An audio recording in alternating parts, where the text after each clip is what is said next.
네, 8월의 첫 월요일입니다. 정치 시사 이슈를 알기 쉽게 썰어드리는 이성대 뉴스 썰기 시간인데요. 뉴스 썰기의 셰프, 썰쉐 이성대 기자가 뒤에서 등장을 했습니다. 어떻게 된 일이죠? 8월의 첫날이라서 한번 좀 바꿔봤습니다. 분위기 전환을 위해서. 아, 그래요? 네, 바로 보고 시작하겠습니다. 네. 더불어 4대약 척결 캠페인으로 4대약 인형을 같이 넣어 한 방에 날려버리겠습니다.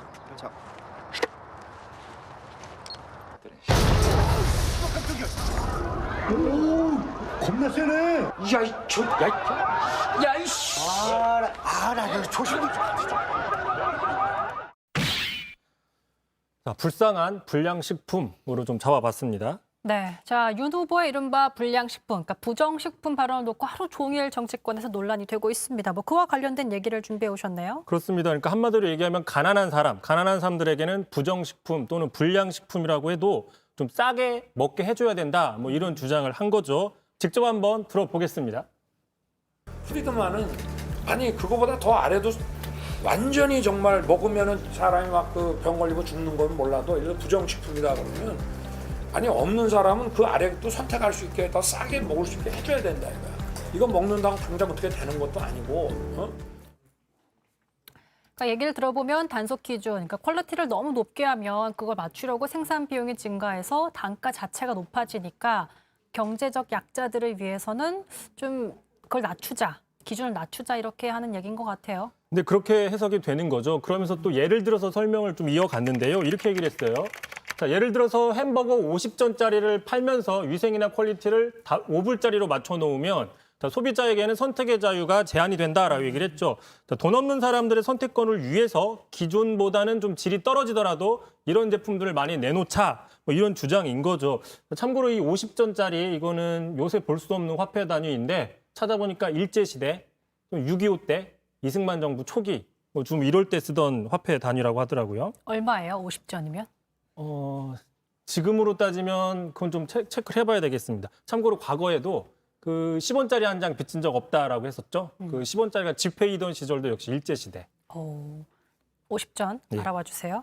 자, 어쨌든 일단 먹거리 문제는 보통 기준을 최대한 까다롭게 하는 게 올바른 정책 방향인데 이거는 완화하자, 약간 역행하자는 발언으로 들리거든요. 그래서 좀 이해가 안 된다는 반응이 나오는 게 바로 이전 정권에서도 아까 보셨지만 4대약으로 규정을 했었어요. 맞아요. 직접 한번 들어보시죠. 나는 국민을 불안하게 하는 4대 사회 악인, 성폭력, 학교폭력, 가정폭력, 불량식품을 반드시 뿌리 뽑고 법이 사회적 약자의 방패가 되는 나라를 만들겠다고 국민 앞에 약속드렸습니다. 네, 잠깐 시청자 의견 보니까 50전이 양가 0.5원이라는 얘기가 있네요. 역시 시청자분들이 더 똑똑하신 것 같아요. 자, 어쨌든 윤 후보가 주장한 개념을 우리가 실생활에서 찾아볼 수 있을까요? 그러니까 굳이 찾아보니까요. 비슷한 개념 리퍼브 상품이라는 게 있습니다. 뭐냐 약간 흠집이 났거나 또는 전시용 같이 썼다가 나중에 좀 그 기준에 미달이 돼도 조금 싸게 파는 상품들 리퍼브 상품이라고 하는데 주로 공산품이죠. 소파, 가구 이런 것들. 자, 그럼 먹거리에는 뭐가 있냐? 굳이 찾아보면은 못난이 상품이라고 있어요. 맞아요. 말 그대로 좀 겉모습이 조금 안 예쁜 거. 하지만 이런 것들도 어떤 안전성이나 성분 같은 거는 차이가 없죠. 그러니까 부정식품이라고 볼 수는 없는 겁니다. 어쨌든 윤 전 총장의 논리대로 따지면 유전자 조작식품 있죠. GMO 같은 거. 또 비인가 업자가 비인가 재료를 써서 싸구려로 만드는 제품. 이런 것들을 조금 허가해 주자. 이렇게 볼 수 있어서 논란이 되는 건데요. 자, 쉽게 한번 다시 설명을 해보면 최근에 논란이 됐던 영상 하나 가져왔어요. 자, 보시는 것처럼 중국 아닙니다. 서울 서초구죠. 어떤 저 사람이 그 자신의 발을 닦던 수세미로 물을 닦는 장면 논란이 됐었잖아요. 네. 윤 전 총장의 논리대로 하면은 자, 이거 먹어도 생명에 지장이 없습니다. 그렇기 때문에 이런 것들은 업자를 단속할 게 아니라 좀 싸게 없는 사람, 가난한 사람들한테 좀 싸게 팔면 어떨까? 이런 건데 과연 이런 거를 없는 사람이 싸게 사 먹을 건지는 별개의 문제인 거죠. 이해가 안 됩니다. 좀 명확하게 얘기를 하는 게 좋겠어요. 그러니까 윤 전 총장, 윤 후보가 이제 또 발언을 하고 또 해명하고 이런 식이잖아요. 이번에 또 해명을 내놨겠네요. 그렇습니다. 그러니까 과거의 검사 시절의 경험인데 그때 보면 단속 기준이 너무 과도하다. 그러다 보니까 실생활과 맞지 않는다. 이런 얘기를 하면서 왜 논란이 되는지 어이없다라고 얘기를 했어요. 직접 한번 들어보시죠. 국민의 건강과 직결되지 않는 거라면 좀 기준을 너무 높이 해가지고 단속을 하고 또 거기다 형사처벌까지 나가는 것은 그거는 좀 검찰권의 그 과도한 그 좀 남용이 아니냐.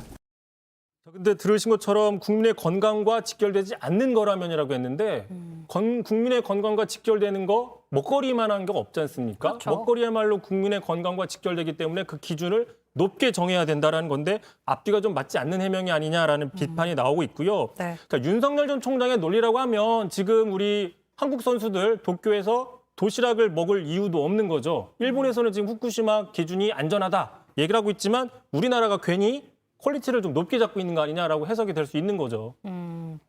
어쨌든 뭐 식품 안전 기준 이런 건 또 검찰이 정하는 게 아니라 법으로 정해져 있는 거잖아요. 그렇습니다. 먹거리 기준은 지금 검찰이 아니라 식품위생법 같은 법령으로 정해져 있는 거예요. 검찰은 그 법 기준대로 그 법을 집행하는 거지 그 기준이 높네남네라고 판단하는 건 아니죠. 그건 이제 그 국회의원들이 하는 거기 때문에 네. 자, 그러다 보니까 당장 여당에선 이런 비판이 나오고 있습니다.